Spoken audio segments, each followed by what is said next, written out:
can't even do this. All right. Yes, you can. Welcome to Off the... God, it sounds like a freaking Green Suiters podcast. Welcome to Off the Cut, episode 87. We're up in Toronto. And here in Ohio, today is known as Tuesday, October 24th, 2023. And on this day in history, the Green Suiters podcast, the worst woodworking podcast available on Apple and Spotify, started selling Ted's woodworking plans in an attempt to actually have something interesting to talk about. Oh my god.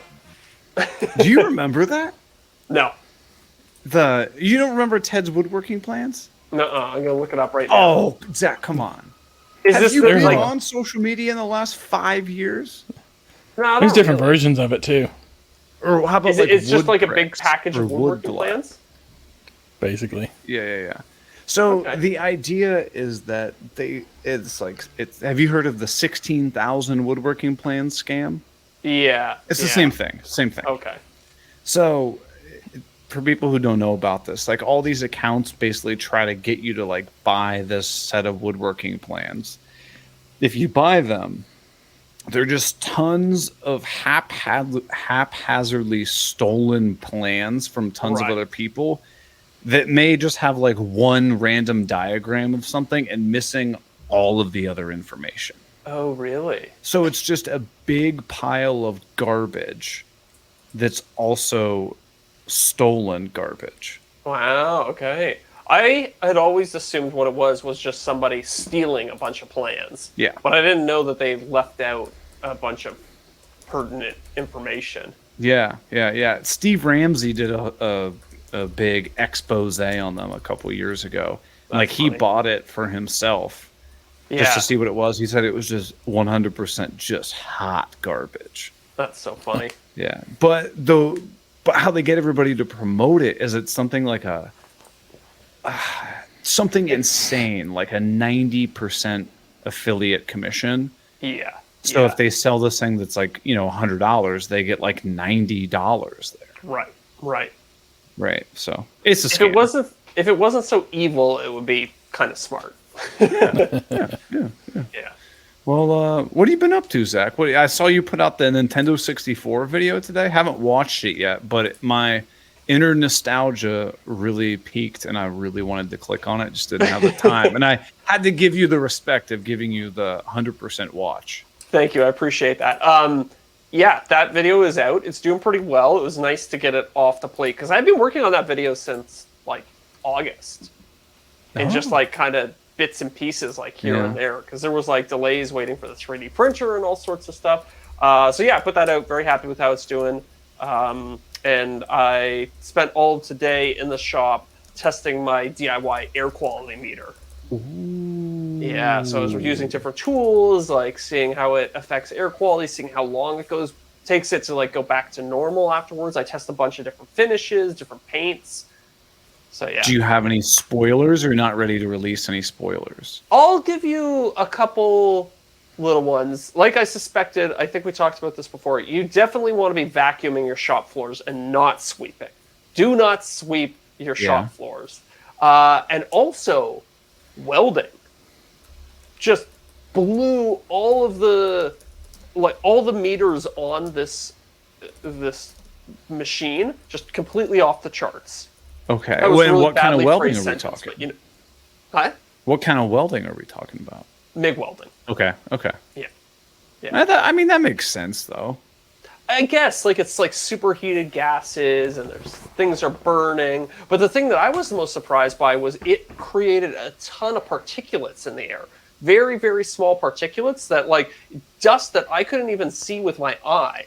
But it was just off the charts on the meter. Did you research it to figure out, like, what the particulate was? No, I'm going to do that. I'm going to do that before the actual video finish. I just got home like 30 minutes ago. Okay. Yeah. I'm curious if it's like, is it bits of metal, like almost like microscopic pieces of like slag? Or like maybe, or maybe it's something combusting. Yeah, maybe it's a smoke. I did clean the metal pretty well beforehand, so it shouldn't have too much smoke, but I don't know. Oh, I didn't even think about that. Like if the metal was dirty or had some grease or, Yeah, contaminants yeah, on it, as soon as you superheat it, you're burning that. yeah, Huh. yeah, yeah. So Okay. yeah, CO2, VOCs, and particulate matter were just completely off the charts, which I was not expecting. And same thing with grinding too. I thought grinding metal. I was like, well, the metal flakes will be pretty heavy, so they'll probably fall out of the air quickly. Right. But they stayed suspended in the air for a long time. Now, And see, that's shocking to me. yeah, yeah. Huh. So I think there's something about metal getting really hot that makes it. I don't know if it vaporizes and it gets in the air or something like that. It'll be interesting to kind of dig into it and do a little more research and see. Yeah. So, are you thinking of doing all of those things in one video, or kind of like segmenting like finishes in one video, like woodworking stuff in one video, metalworking stuff in one video? What are your thoughts? I think I'm going to do it all in one video, and then Yeah. we'll see what the response is. And if people want me to dive more into some things, then I will then do that. Okay. Oh, and the other one that was really surprising, cutting MDF on the table saw. Basically no dust, no particulate matter in the air. Really? Because Yeah. everyone says that, like, oh, you do anything to MDF, it's the biggest culprit in the world. I know. Well, the funny thing was on the miter saw, dust everywhere. And just off the chart right. readings. But on the table saw, for whatever reason, maybe it's my table saw has like, but I ran it with both the dust collection on and the dust collection off. Dust collection off, there was like a tiny little spike, little bump, and it took a while to like settle in the air. But with the dust collection on, it was like nothing. Well, see, I was really now I surprised want by it. see. I now, if the video goes well, I got ways that you can dive in and like just rip this video off and make more. You Yeah, can say yeah. like, does the blade height matter? Does Right. the blade type matter? Does how Yeah. hard you're pushed, like your feed rate, matter for dust collection? I think feed rate probably matters because I did notice that if I pushed it slower, it was better at collecting the dust, and if I pushed it quickly, there was Which makes more. sense. Which makes sense, yeah. So there are a whole bunch of different variables you can test, but at the end of the day, I spent all day. I got to the shop at like 9:30 this morning until 6:30 ish, and I only was able to do like surface level testing on a bunch of things because I wanted to see. So one of the things I did was I would do all the test, or I would do a test. I would kick a bunch of dust up in the air while I was working with the tool, and then I would see how long it took for the air quality levels to normalize. Right. And so basically, I'm doing a test, and then I'm waiting, some cases, 15, 20, 30 minutes for things to go back to normal. So it was that kind of slowed down the testing process a lot. Yeah, that makes sense because you do one test and now you're like, well, I'm just gonna sit here for a half hour and like piss away time. Especially some things like I sprayed spray paint, and I'm there, and it's like 45 minutes later, it's like, yeah, still reeks like spray paint in here. I mean, it makes sense. Like we've all spray painted something, and like sometimes you put on your safety, nose plug, but really Yeah. you're like, I'll hold my breath, I'll be all right. Just a Yeah. couple quick, psh, psh, you'll be Yeah. good.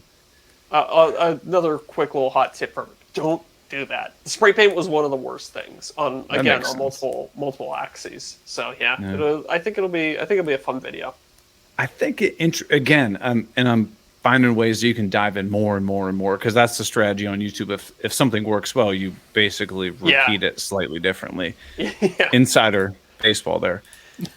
So you could do the table saw alone.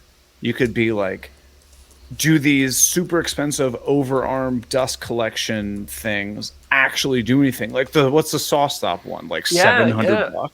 I know, it's crazy. I was gonna say early on in my I kind of wrote out like a rough outline. Sure. And I was like, I was thinking I should outline that I don't have a lot of dust collection on my table saw because one, it's very clunky.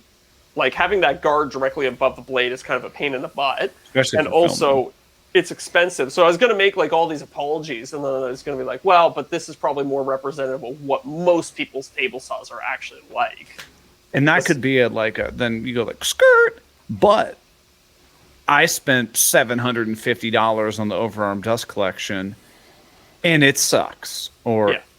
But it made a 45% increase. So like, is it worth the $700? Because like I know tons of people who they get a new saw stop and they're like, oh, I gotta get the overarm dust collection. Yeah. They use the saw for like a month and then they never touch it again. Yeah. Yeah. Yeah. It's. Yeah, I wonder if I actually have it somewhere. I'm trying to. I've got that table saw so long ago. It should have come with like the. So they have the thin one. They have two. Yeah, they have the and then thick they one have and like the the thin 4-inch port one too. Yeah. Yeah. Yeah, I can't remember. I think I have the thin one for sure somewhere. I think that's it though, and I don't even use that because even that's a pain in the butt. Right. I had the thin one came with the Harvey. Mm-hmm. But I mean, surprise! Like the dust collector that I have is awful, so it barely pulls dust out of the bottom of the saw, let alone splitting that up into two different things. Yeah. Like I like held dust right next to it, and it like took a little bit. And so I was like, "There's no point of doing this." Yeah. Yeah. So mine's blocked off. But Yeah. I don't know. That's interesting though. Mm-hmm. MDF, and that's going to piss people off. Here's the title. You're wrong about MDF. Ooh. Everything you know about MDF is wrong. Well, that's not bad. Hold on. I'm going to write that down for a second.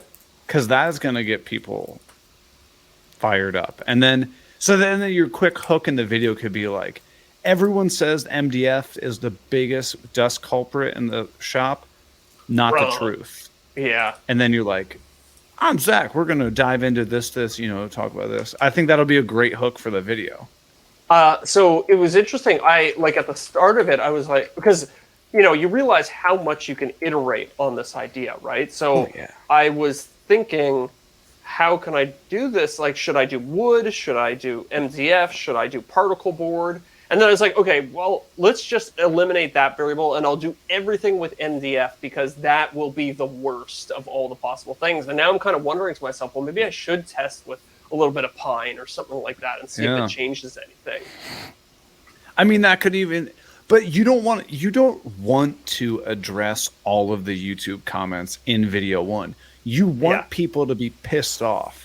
Sure. So that you can be like, people got really mad about me only using MDF in this, so I had to use pine. Or like, what about plywood? What about melamine? Like, if you try to cover everything in video one, you're limiting your video potential. That's a good point. Yeah, it's a good point. It's a good point. It's all about the sequels, right? Right. If the Avengers taught me anything, it's all about the sequels. Always leave it open for a sequel. What about you? What were you working on today? Dude, I am so freaking close to being done with that damn chessboard. Okay. Still on it. Last time we talked, you were trying to get the finish on it. Yes. And then roll it down over the sides. Yes. So where are we at now? What I've had to do is I took like tabletop epoxy, which is already like self-leveling pretty thin. I thinned it down a little bit more. What'd you thin it with? Xylene. Ooh, I've never even worked with that before. I don't think so. I don't know. To be honest with you, it's the only solvent I had, and I looked it up on the internet. People were like, yeah, it seems to work okay. And I was like, all right.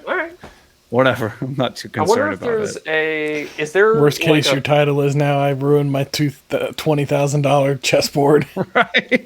Yeah, truly. Is there a generic name for xylene that I'm unaware of? I think that's what it is. I don't know. I got it from Total Boat. Okay. I've seen it at the big boxes. Xylene. Yeah, it's there's xylol and xylene. XYLENE. Yeah, that's what I was looking at. Okay, interesting. $30 for a gallon of it? Oh my god. That's expensive. Yeah. So what I've done is I thinned it down and basically like painted the surface of the chessboard to try to like seal in all the pores and stuff like that, right? Because when you pour, especially clear epoxy over wood, no matter what you do, bubbles. Yeah. Right? So I did like a coat of that and then kind of sanded it flush. Another coat of that, sanded it flush. Another coat of that, sanded it flush. Then I did like full strength tabletop epoxy. And keep in mind, during this whole endeavor, I have to wait like 5 days between each coat because when you thin it, it takes even longer to cure. Yeah. I didn't even think about that. I'm like 4 weeks into the finishing process on this thing. Wow. Would Are you you be able to do totally anything ready? else? Am I what? Have you been able to do anything else?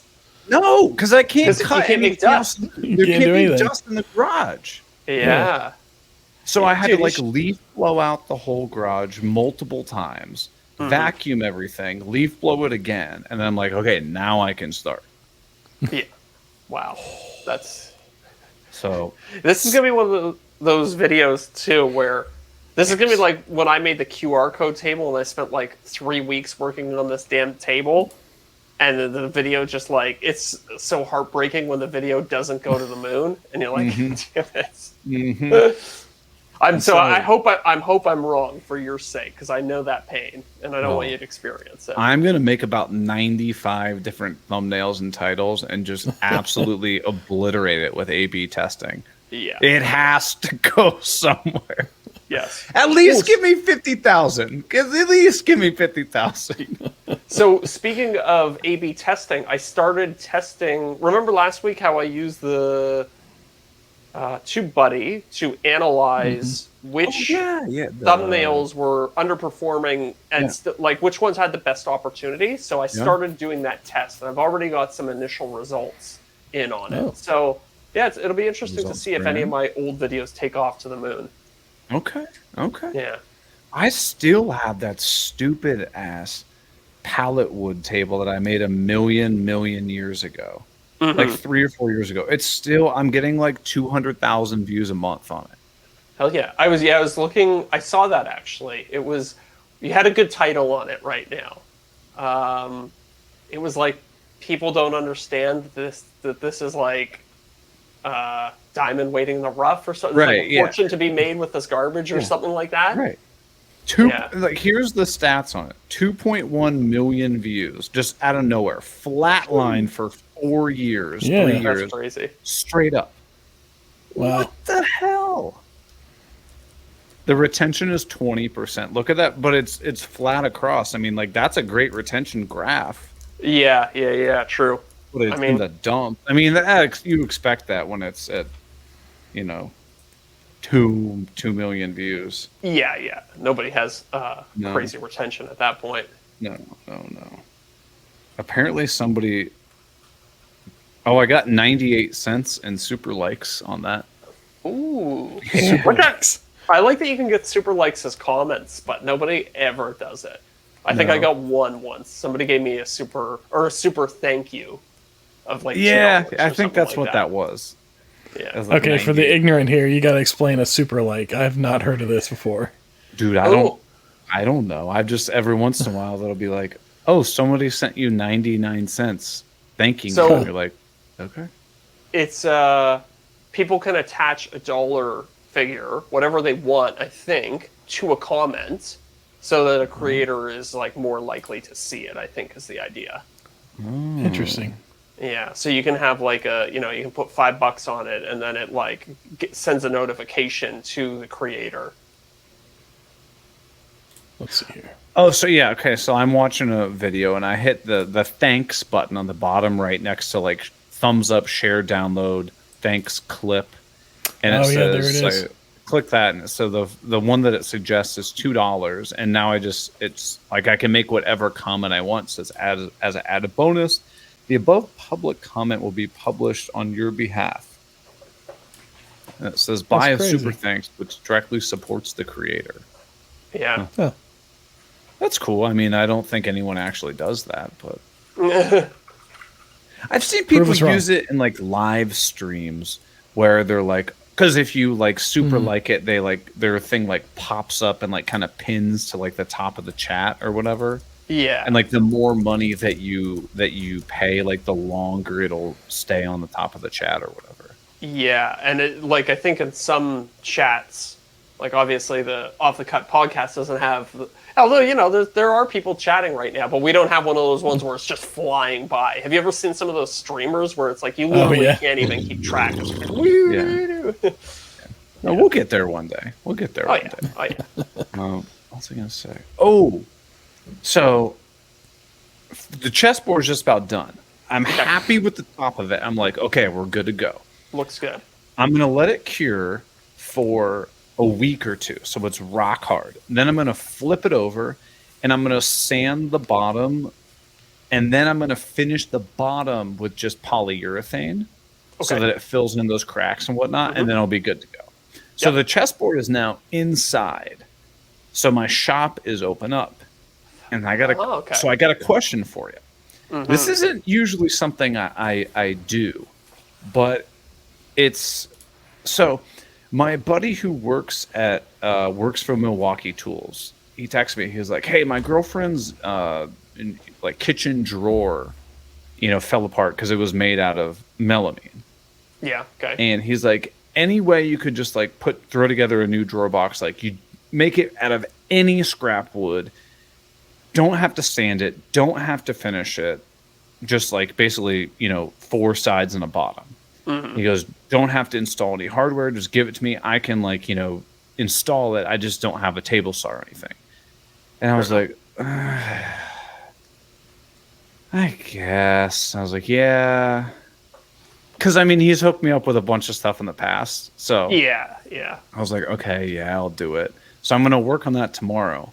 Okay. And then he texts me. He goes, happy to pay you, or if you want some Milwaukee stuff, just let me know. Oh, okay. So here's the question. What Milwaukee stuff? What do I ask him for? Okay. Well, let me pull up the old Milwaukee web. You got to ask for some weird, because Milwaukee's pretty good in the sense that they have a very deep product catalog. Like DeWalt. Yeah. So I'm looking at their website right now, and they actually have an electric cordless plate tamper. And I think that is hilarious. So you should definitely ask for that. Is that like when you do the, you're putting pavers out for a patio and you get it tamped down? Yeah, it's yeah, it's like a big heavy, it's like, think of a jackhammer, but instead of having a point, it's got a big flat plate. They have a cordless one of those, which I think is wild. Does it run I think there's 60-volt batteries? 2 of them. Oh, God. Yeah. That's out. I think that's out of the realm of things I'm going to get. I saw in their M12 lineup, the little itty-bitty battery ones. Yeah. They have a cordless pin nailer and a cordless brad nailer. I don't have any nail guns. Oh, well, there you go. That's pretty good. There you go, yeah. I feel like that would be a pretty good one. A cordless nail gun is a great little thing to have around the shop. I use them all the time, especially if you just want to glue 2 pieces together and you want to just nail it together. You want something that's nice, and you just want it to hold while the glue sets. Yeah. And then you can go in. It's just little pin nails, so they're super easy to fill and work past. I use them all glue the time. usually works. Yeah, exactly. I say look at it like. Go ahead, Deric. Sorry. I was gonna say, just look at it like that. Either are you just drinking straight out of the bottle? I am. So, but look how much left. There's not even a whole drink at the bottom. I've got a bottle of bourbon. I'm just drinking straight out of the bottle, but there is literally that much left at the bottom. That's enough. That's enough to get you drunk. You should have topped it off with some tea first. Yeah. Before we started. You ever seen the videos that Jason Bourbonmoth puts out when he fills it with iced tea and he downs an entire bottle of bourbon or something during one of his videos? It's funny. There are definitely people that think that's bourbon. Oh, yeah. For sure. Yeah. But anyway. So you think a pin nailer, brad nailer would be a good option? Yeah, not bad. Something that you either need or something that you have that you hate and want to replace. Yes. Yeah. Okay. What about, there's also this, the borescope, which is just a camera on the end of a wire, so you can feed it down things. I think that might be kind of fun. I don't know what you do with it. I'm a proctologist. Exactly. Yeah. Little borescope. That could be a show title, the one where they become proctologists. You said you have a leaf blower, right? So I have a DeWalt one, but I'm definitely considered just moving away from the DeWalt stuff just because I have too many damn battery platforms. Yeah. I already did the video about how it doesn't matter. Yeah. So it doesn't matter until you got 6. Yeah. Right. Or what about some packouts for organizing? I'd consider that as well. I guess you have nice. some sustainers. Yeah. So Especially if you need even- like small parts organization, they got really nice ones. Yeah, that's true. And the cost of production to MSRP differential is probably pretty huge there. Like, I don't think these pack outs actually cost that much to make. So your friend might be willing to give you just a whole bunch of, like, $2,000 worth of pack outs. Right. Really But cost more they're than like $200 to make. the most expensive ones for sure. Yeah, exactly. I also was looking at their website. What about a heated jacket? I already have one. Oh, you already have one. Does it work well? I've always wondered. Okay, so the Milwaukee heated jacket. Here's the thing. It basically has like little coils that run through it. Yeah. And the problem is because it's like a work jacket, it's slightly looser fitting. Yeah. And yeah. so if the coils aren't touching you, you don't really feel the heat. So what I always tell people, if you're going to invest in a heated something, do the heated vest because And you're then going to put wear it the under. vest and then you wear like a jacket over it. Yeah. The vest is awesome. Okay. My thinking with those is always that when I'm out working outside, especially, it's never my core that gets cold. It's always my extremities. Yeah, hands and feet. So I'm always wondering, like, is this just gonna? I usually have the problem where I'm too hot through my chest already, Right. and it's my hands and feet that are cold. So I worry that this would exacerbate that problem. What about heated pants? Yeah, I'm sure. Well, let's see. I don't know if Milwaukee makes them, but you think nail guns would be pretty good options. I also saw a cordless heat gun. Cordless heat gun, yeah, that's interesting. I mean, yeah, that could be actually kind of handy. It's good for popping bubbles. True. Work light, yeah. Yeah. I bet that heat gun rips through batteries, though. Oh, for sure. It's literally just converting battery electricity to heat at 100% efficiency. Yeah. Does Milwaukee make a hot glue gun? I doubt it. I remember looking, but let's see. Oh, there you go. You can send your Jackery a run for the money and get the power converter. You can plug in one more device. Oh, dude, I'm getting there you another go. one of those battery things. Oh, really? Yeah. From some other company, yeah. From Ink? Maybe I shouldn't say it. I don't know. No, it's not that one. Hold on. I mean, you know Yeah. that through with our agency that helps Zach and I, it's like, hey, there's a battery company. It's Yoshino. Oh, interesting. I haven't heard of that one. So it's funny because Mark was talking to me the other day about another brand. So I guess there's 3 brands coming to market with these big heavy-duty batteries. Oh yeah. Let's see. So what were the other ones that are often in there? We get Jackery, you get Jackery EcoFlow, this Yoshino. Yes. The new one is Anchor Solix. Yes. There's that one. There's a bunch of them. I don't know. Yeah. You can't keep up with them. So interesting. Like, it must be a pretty lucrative product category because they're all going gangbusters on the ads right now. It has to, I suppose. Yeah. But yeah, so I got another one of those coming. So I'm like, jeez. So the Jackery. The Jackery works great. Yeah. I'm just gonna have that one hidden under the workbench. I was watching it was so funny because I immediately knew, I was watching your latest video and I immediately knew that it was a Jackery sponsorship because you could just see it off camera. Like, What was my most recent video? maybe it was 2 videos again. Let me look. I don't know. I couldn't tell you. It's been too long. Yeah, I noticed it's also been like 2 months since you put out a video, huh? Or maybe not. Yeah. I'm like I said, I got videos ready. I'm just we're going through some like final details, nailing down sponsor stuff. So I'll have one out in the next few weeks or so. Oh yeah, 5 things I wish somebody told me when I first. It was like your tip for selling more stuff. Oh yeah. Yeah. I basically just had it sitting in the background the entire time. Exactly. Yeah. It was super obvious. It was very obvious, but only to me because I know because I've had the conversation. But I was like, oh, this is going to be a Jackery video because I can see it right in the opening shot. Right. They were just like, we just want a bunch of like screen time for it. And I was like, Yeah. Okay. I mean, it paid well, so whatever.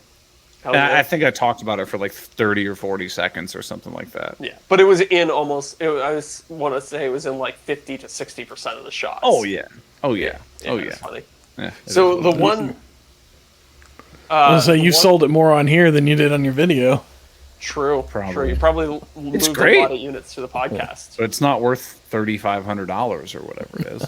Yeah, they're. But again, like I'm thinking about it, and it's literally just we've talked about this before about how power tool batteries kind of just cost what they cost, and that's why there's not really much variation between a DeWalt battery and a Ryobi battery. Yeah. Because it's basically a commodity product. So if you think about something like that, that's just a bunch of lithium-ion cells all wired up in parallel. Mm-hmm. Right? So I get why they're so expensive. It's because there's just a crap ton of lithium-ion batteries in there. Right. Yeah. I mean, it's the same as like a Tesla battery, right? Exactly. Yeah. It's probably like 1/8 of a Tesla battery or something like that. Yeah. That would be one of my biggest fears about getting an electric car is like, or a hybrid car for that reason. Like, Yeah. I bet that battery has got to be $5,000, $10,000, $15,000 to replace. Oh yeah, for sure. I was looking at the I've been car shopping again, and I was looking at the F-150 hybrid, and I think Ford has an 8-year warranty on the battery. How many miles on it? Let Like me see. 100,000? More than that, I think. It was something. It was pretty ridiculous when I was looking Okay. at it. But see, even when you hear those claims, like it's just like any power tool company, like fucking there it is, Rigid with their bullshit lifetime warranty thing, where it's just like, well, kind of, like, you know what I mean? It's just a bunch of marketing hype, and it's just no one actually knows what they're getting.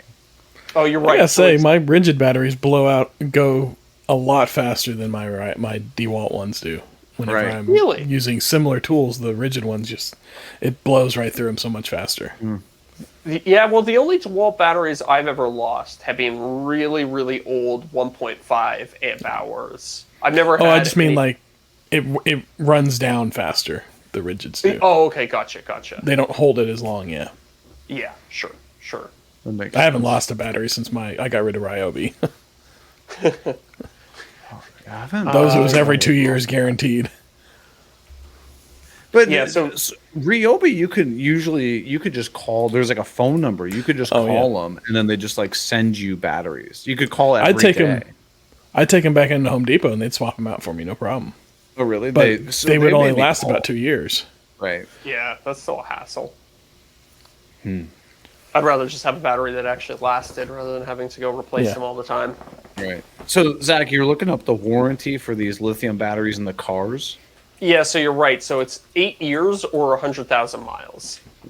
So if you're buying the car new or like you buy it used after like a 1 year lease or whatever, like you'd be good for several years. But if you're somebody who buys a car with like, I don't know, 85,000 miles on it, like, man, that'd scare me, right? To like potentially get like a hybrid car or an electric car, and like you don't know. I mean, you might have bought this truck for 15, 20 grand, and then a year later you're 10, 15 grand in the hole buying a new battery for this thing. Like, well, I think the nice thing about a hybrid is at least if the battery goes, you're just driving a gas vehicle at that point. Right.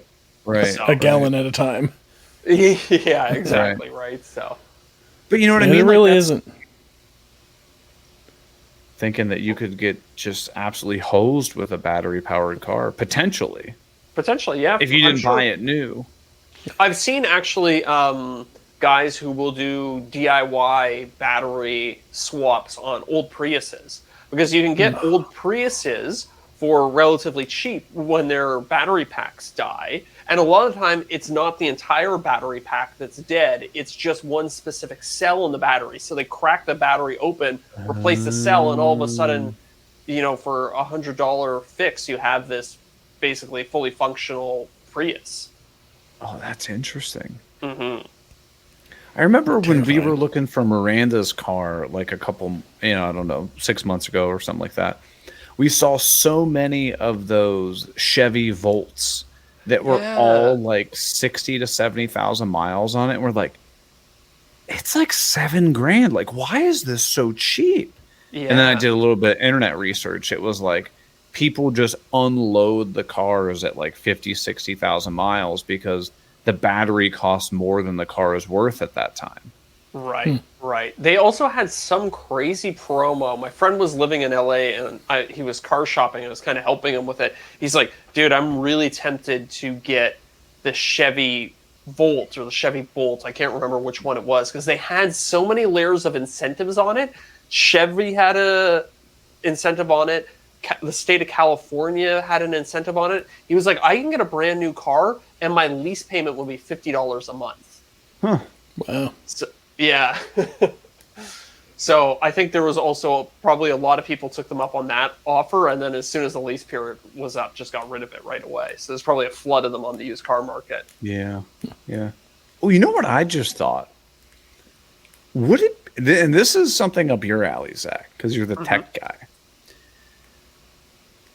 Whenever you get like tool combo kits, they always give you those shitty batteries that are like 1 amp hour that last for like, you drive in 3 screws and they're dead. Yeah, Like, the 1.5 come on. amp hour special. Yeah. Yeah. I want at least like a 3 or 4 amp hour battery. Yeah. Could you make a DeWalt super battery? Like something just asinine, like a 28 amp hour battery. And this could be like a Valentine's Day special. Or like a April Fool's Day special. You put it out like, I made, the strongest battery, right?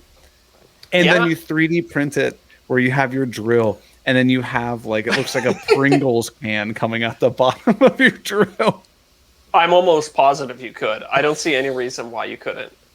You just wire up all the batteries in parallel, and yeah, you might even be able to do it by just like with just jamming wires.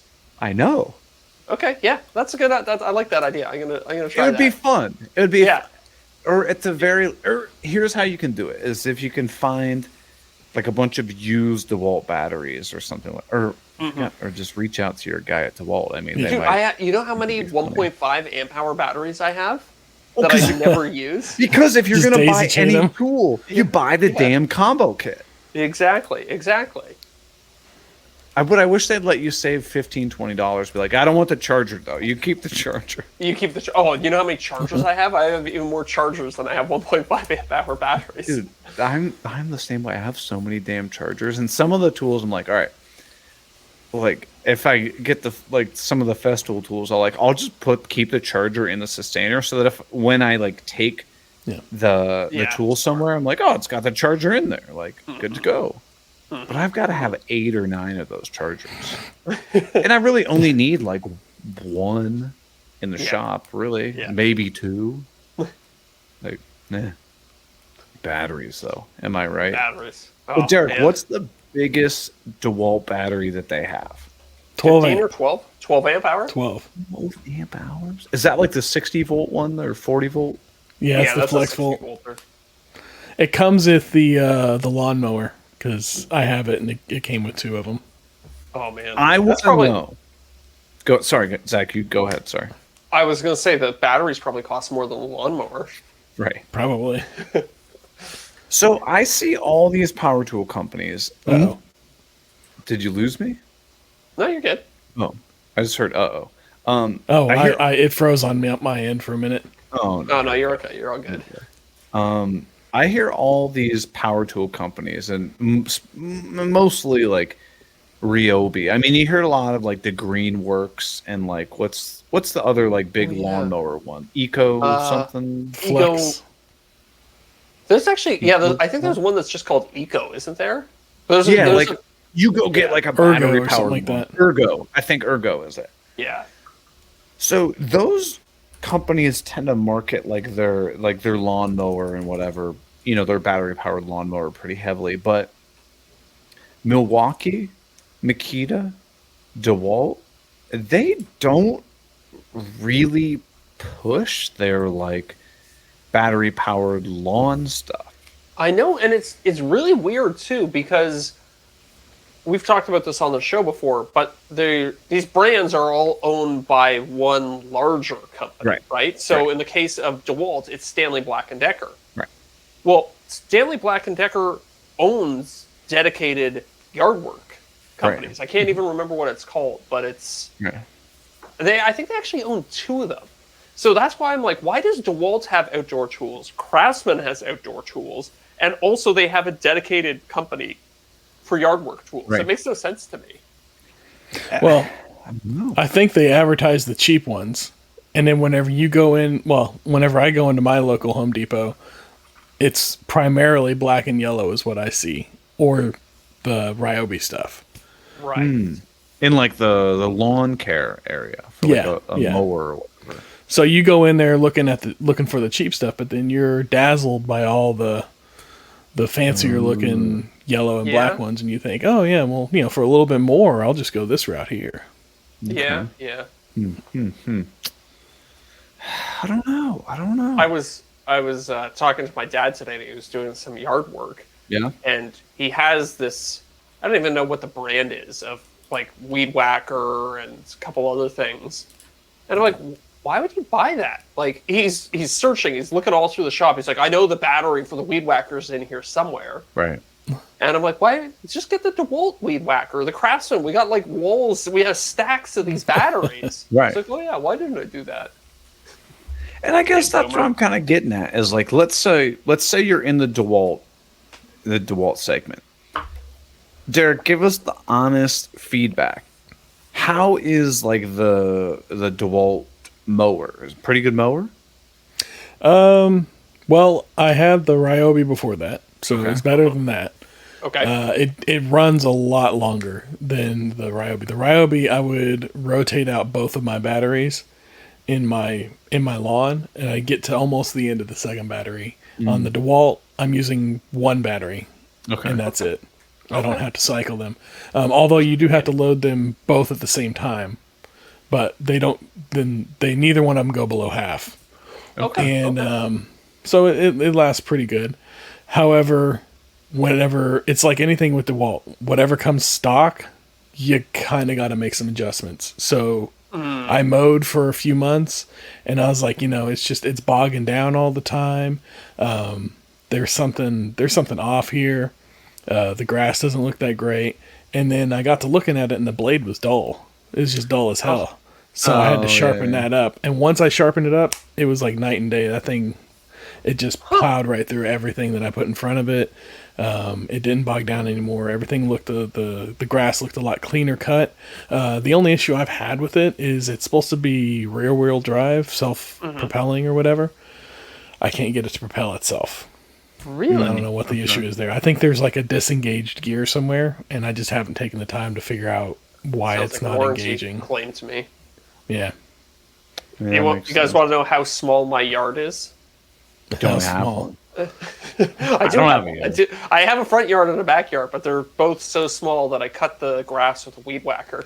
I thought you were going to say scissors. Nail clippers.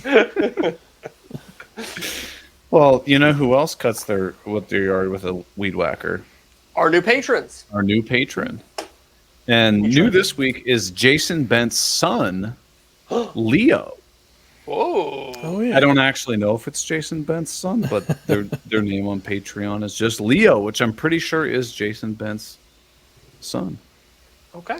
I'm going to assume that this is him rebelling. How old is his son? I don't know. A couple years old. Pretty young. Well, he's going through his rebellious phase early then. Yeah, I don't know. Somewhere between 2 and 6, I would imagine. Yeah. Screw you, Dad. I'm going to listen to Off the Cut. Yeah, I don't know anything about kids. That's good. If you knew too much, I would suspect you of being a pedophile. Hey, I am now allowed going close to schools on the weekend. I got that expunged from my record. How dare you bring that up? That was 10 years ago. Well, the other people that are allowed going near schools with children in them are returning top tier patrons. We've got Yeah. Christopher Johnson, Josh at Freedom Workshop, Brooke Appler, Grizzly Bear Woodworks, Dadu, Luke Schmidt, Corey Duvall, Jason Price at Priceless Pro Designs. Oh, this list is getting long. Scott Eastman at EC's Woodshop, and of course the Power Cocker, formerly known as Wes. Westy West. And we've got exciting news for the for all the patrons and non-patrons out there. We are officially changing up the Patreon perks to provide you guys more value and make it better, because we know that the how do we say it? The merch situation, the way Patreon handled it, was an absolute nightmare. Yeah. So we're changing that up to make it easier for everybody, and we're adding some additional fun stuff, like hangouts with us, hangouts with the group, so we can have some like live interaction. But really, the main draw of it is you get the after show, and you're not afraid. And also, you get to submit your Green Suitors burns that we will read on air. Ooh, yeah. That's the main draw.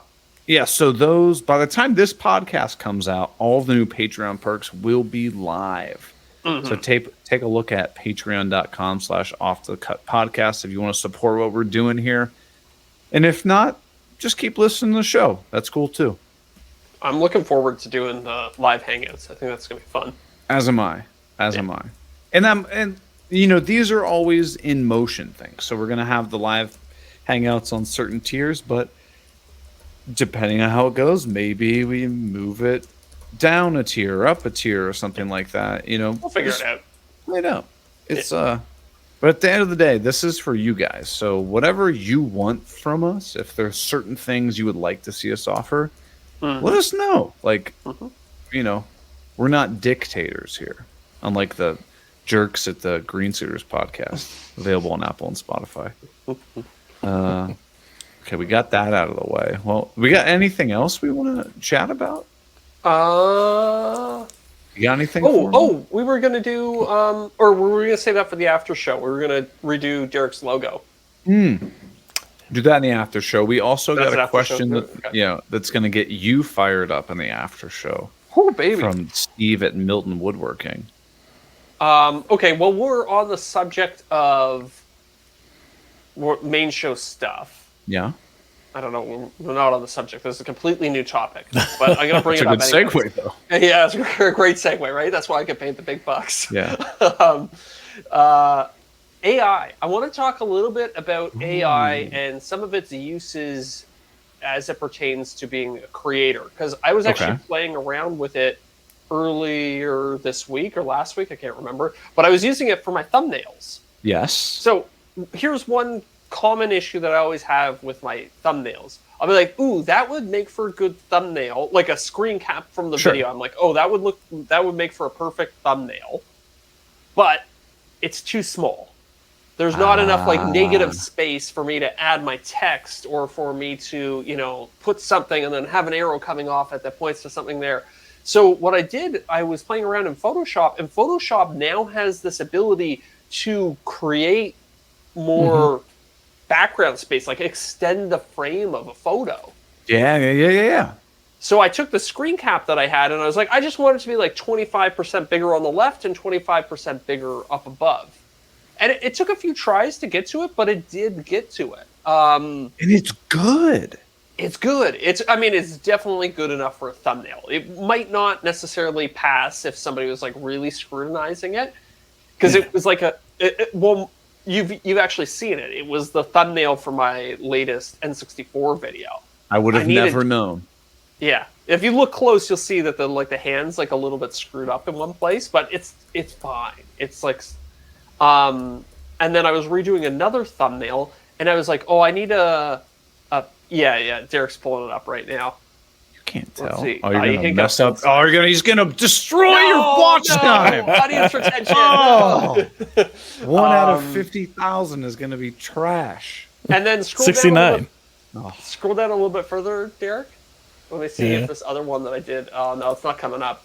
I did another one where I needed a picture of a broken laptop, And it can actually be kind of sometimes hard to find specific stock art. And you could. So I used Photoshop. I was like, I just drew a box and I was like, generate me a photo of a broken laptop, and boom, it did it like that. So it's pretty cool. Huh. That's one thing I haven't done is an entirely just AI thumbnail, but I'm definitely considering it. I mean, why not? Like, especially these days, I've like transitioned to just like I used to take photos. I try and get like me perfectly in frame with like the subject that I wanted to show, and like try and set my camera to do interval shooting, so it would take a bunch of photos and I just kind of move around a little bit. Now I just manufacture them. Right. I'll take a photo of one thing, stick it with another one, give it a fake background. Yeah. And your thumbnail strategy seems to be working pretty well. Like, isolate your subject, have bright colors in the background, and then like a word or two text. Yeah, simple, Very clean.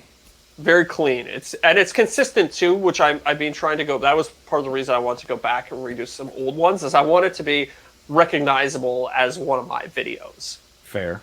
You know what I mean? Like you see this kind of format, you're like, oh, that's a Zach Builds video.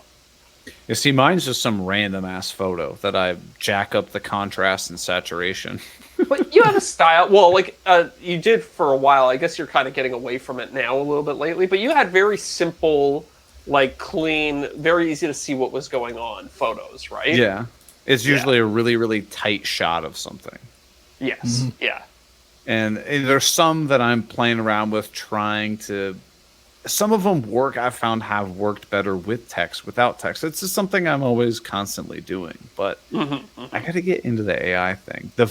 One thing I did use the AI thing for What's that? No one has noticed. Miranda and I got engagement photos, I don't know, like a month or two ago. Mm-hmm. And so like we're sending out like the stupid ass cards, because apparently you can't just text somebody a link. No, you have to spend like hundreds of dollars. GPT make like a thank you letter for you? That's smart. Save the date. Yeah, it's like just save the dates, right? And it's it's like we gotta buy all these. It's like, why can't we just text people? She's like, you can't do that, so we got to get whatever. We got fancy ass envelopes and stuff. Derek, this is not one that you randomly clip and put it on Instagram. Randy, your notes look incredible, but so she was like, "What do you think about the photo we put on here?" And obviously, my response is, "Whatever, whatever photo you like best, right?" Mm-hmm.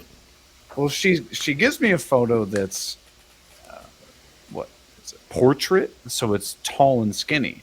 Okay, and she wants it on a landscape. Save the date. She goes, how do I do this? I was like, what do you mean? She goes, I want this photo, but it doesn't fit. I don't want to zoom in on it. And I was like, well, choose a different photo. She goes, no, this is the one I want. And I'm making her sound mean. She's not mean. Yeah. She's the nicest person in the world. I gotta make sure to clarify that. And then I got to thinking, oh my gosh, I can use the AI generative thing. So I did what you said. It was a portrait photo, and I basically just selected the outsides, and it was like a photo on a bridge or whatever. And you select the outsides, and then Photoshop prompts you like, what do you want me to fill this with? So I just said bridge, and then it gave me like 3 or 4 options. I just pressed the arrows, and then the one that it came up with, you would never know that it wasn't actually part of the photo. In fact, we spent all the notes, and then I like asked some people, I was like, hey, do you know that photo is fake? And they're like, what do you mean? I'm like, that's so cool. Only about 25% of that photo was actually taken. Like the majority of the edges of it were completely AI generated. And they're like, I have no idea. To me all the time too, when I take a lot of time I'll try and use vertical video or horizontal video to create vertical video posts. I wonder if we'll get to the point in the future where we can just have AI give you a little bit more top and bottom. Ooh. So you can switch formats like seamlessly. Ooh, I mean, what is a video? It's just a bunch of still frames stitched together, right? Yeah. Yeah, but I mean, we know now that like when we're trying to generate the sides of stuff, even a photo, it takes Takes time. 15-20 seconds, right? Yeah. Yeah, that's true. That's very true. So So I You had just dinner with film square and then crop how I you know. need Well, to. that's what I want is a camera with a square sensor. First company that comes out with a square sensor camera, I'm all over it. Yeah, that makes sense. I was out to dinner with a buddy of mine last night, and he's a big tech guy, and he pays for the premium version of Midjourney, and Midjourney is like one of the main AI generating things. That's one of the ones that does visuals, right? Yeah, it's all visual based. Okay. So he was showing me his premium account, and the Midjourney stuff is leagues better than what the Photoshop can do. So it's interesting, even though like the Photoshop stuff is quite competitive, there's still like another level even above that.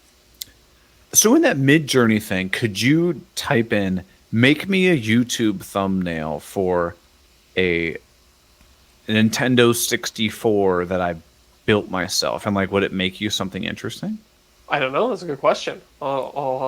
He said he would share his account with me, so I'll let you know. Okay. So how much does that account run? I think he Like was saying he 10 pays bucks a month? $50 a month, but there was a cheaper tier. Like he's got, I think You said the minimum- 50? 50, yeah.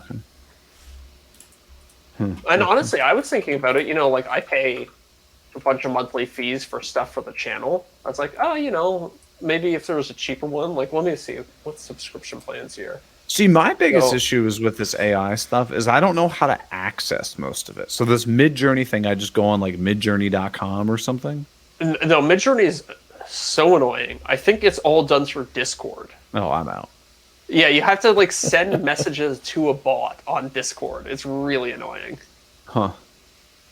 Because the Chat GPT, like I just have the app, so I just basically open it up and it's like typing something into Google and then it just comes back. Like that's easy. Yeah. I hopefully Midjourney gets there one day, but right now it's kind of annoying. But why would you do it through Discord? What's the advantage to I running have something no like idea. that? I have no idea.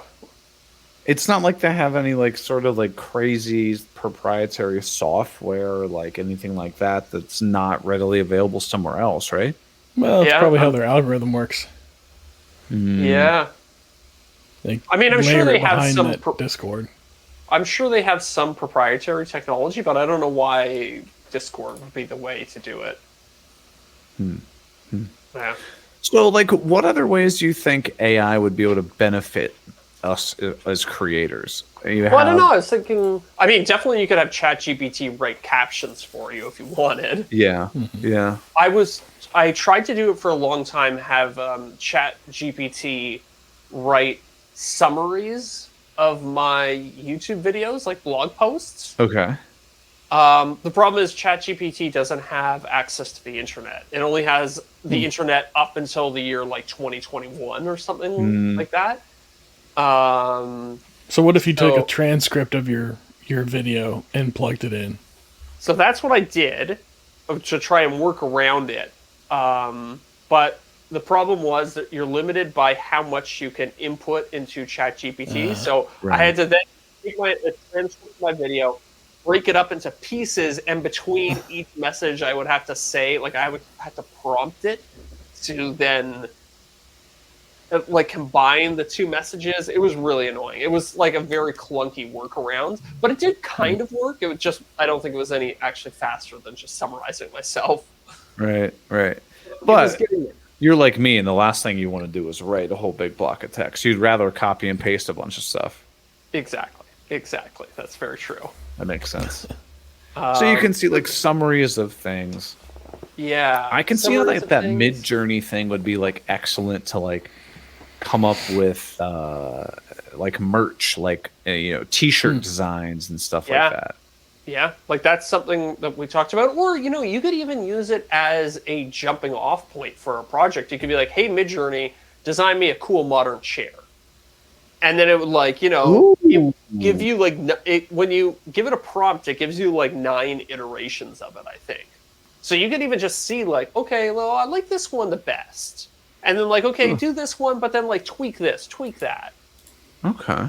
And so you could start like dialing it on like that. You could say, oh, I want a mid-century style dining room table with matching chairs. And you don't necessarily have to use the design it gives you, but it could be a way to help you iterate on ideas faster. Right. Rather than just going to Google Images and being like, oh, I'm going to copy what they have at Pottery Barn or whatever, right? Exactly. Or, sitting at a chair and just sitting at a table and sketching 10 different desks. Like, yeah. So that's another way.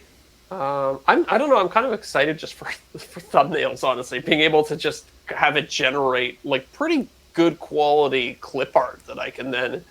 So I'm always worried about getting copyright struck for using clip art and stuff like that. Because a lot of times, like if you need Arrow or something like that, what do? You go to Google Images, you type in Arrow PNG, and you're like, oh, I think it'll be okay if I use this one. It doesn't say it's copyrighted, but you never know. That's interesting, though, because a lot of people I don't think realize that we all know that, if you have a photo, like a sports photo or whatever, and it says like Getty Images or like AP Images, Associated Press, like stuff like that. Yeah. We are like, I get that that's a copyrighted image. I can't just slap it on there. But then you're like your example. Oh, I want an arrow. Yeah. I'll just slap that on there. Well, that arrow photo can also be copyrighted, and technically you're using a copyrighted photo in your thumbnail, and like you could get demonetized for that. I know. I'm always, anytime I take like an arrow from the internet, I'm always make sure I modify it in some way. Oh. Or like scale it and like change the ratio and like edit it, put an outline around it and stuff like that. So, but I run into this issue all the time too, where I'll want, those like technical drawings that kind of like explain how something works. Oh yeah. Like in a video I did a little while ago, a schematic or something. I wanted a picture that explained how a heat pipe worked.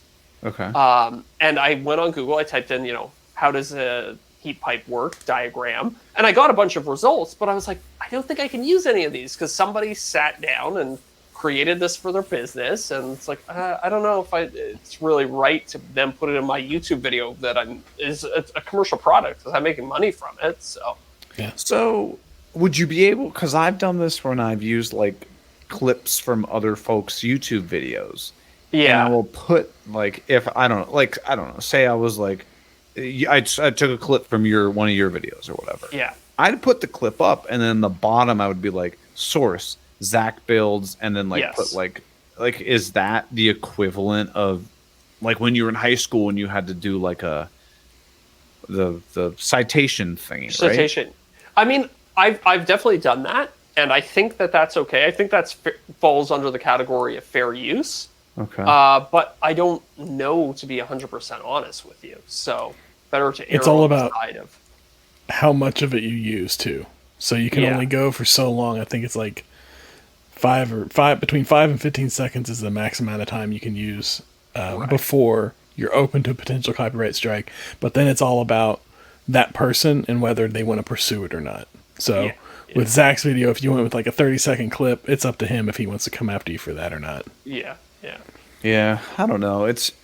There's just so much wishy-washy unknownness to the whole thing that. Mm-hmm. And so, I mean, AI gives you a path to eliminate some of that risk, get rid of some of that wishy-washiness, right? Because if you're paying for a license for some AI thing, I assume you're getting Actually, that's a good question. I don't know. Like, does AI art generated by Photoshop or Adobe, does Adobe then have some sort of copyright claim over that? I wouldn't think so, but maybe. That's currently being debated as far as who owns copyright on digital art. Because I think there was some issue with like some show recently used AI art, generated art to create in one of their promotional images. And it became a copyright issue because they're trying to determine who that copyright belongs to and who has rights to that and if they can use it and so on and so forth. I'm actually on the Midjourney website right now, and there's a whole page explaining usage rights, and it is very dense. That's a read. Yeah, it is a read and a half. But I mean, I totally get both sides. So like, let's totally make this up. we work for McDonald's, okay? And Zach and I get tasked to make a flyer, like a window decal, where they're like the new Big Mac, $2 or whatever. It's slap in a little, vinyl decal they slap on the windows or whatever. Zach comes to me on a Friday morning and he goes, "Hey, Eric, how about we just toss a couple prompts into AI? We get this, this banner banged out in about 5 minutes, and we go to the ball." It's Miller time. It's Miller time, sure. Yeah. I'd be like, "Man, Zach, that's a good idea." So you type in like McDonald's Big Mac promo, say it's 2 for $4, bright colors, give it some prompts or whatever. It spits one out and we go, boom, done. Is that now intellectual property of McDonald's, media branch, or because we did nothing other than prompts, does it belong to AI? I wouldn't say nothing, because I think there is going to see, and you're going to see this more and more, that being a good prompt generator is a skill. Okay. To sit there and say, what's that? I was gonna say I can't search for anything. I can't. My search skills are very limited. Right. But like I was hanging out with my friend, and I was like, okay, like I want a picture of a broken laptop, and so he punched it in. He's like, okay, what do you want the background to be? I was like, oh, I want a transparent background. He's like, okay, no problem. He's like, what aspect ratio do you want it to be? I was like, oh, just 1:1. And then he's like, okay, no problem. So he knew how to do all of these things like super quickly, exactly what to say to it. So there is a skill to prompting in the right way so that you get the outcome that you want. That makes sense. I mean, it's no different than like when Google first came out. When Google first came out, if you typed in, "How do I tie my shoes?" Google is like, "Ah, the hell are you talking about? I don't know how to give you information on that." You would have to be like, what? Shoe tying technique, shoe strategy of tying, exactly. Stuff like that. But now you could type in, "How do I tie my shoes?" and it'd have no problem. I think AI will be the same. That used to be the sign of a technically illiterate person. I remember back in the day when somebody would type something into search engine in the form of a question, you'd be like, "What are you doing?" But now it works perfectly fine. But back then it didn't. No, you're absolutely right. Huh. Yeah. Interesting. Well, we got some interesting questions we want to get to, and it might actually a little bit might stem into the AI aspect, and we're going to hit those in the after show. And that's where we're going right now. See ya. We'll see you on the next one.